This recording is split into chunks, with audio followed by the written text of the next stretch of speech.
मुलींनो, काय करत आहात बरं तुम्ही?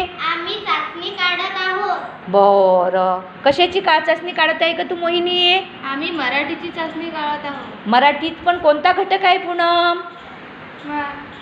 मराठीत आम्ही व्याकरण घट काढत आहोत.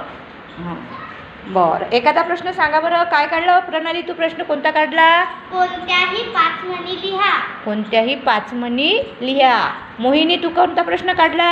मराठी भाषेत किती स्वर आहेत? Very good. पूनम, तू कोणता प्रश्न काढला ग? इंग्रजी भाषेत किती स्वर आहेत? Very good. तू तेजल, तू कोणता प्रश्न काढला? स्वर म्हणजे काय? स्वर म्हणजे काय? Very good. छान प्रश्न काढले. बघू, मला तुमची एखाद्याची वही पाहू द्या. प्रश्न छान प्रश्न काढले. तुझे दाखव पूनम. तू दाखव प्रणाली. बरं, मग हे असे प्रश्न काढून तुम्हाला काय फायदा झाला सांगा बरं? आम्हाला स्वतःच्या मनाने चाचणी काढायची सवय झाली. Very good. करा छान. तुम्हाला शुभेच्छा चाचणी काढायला.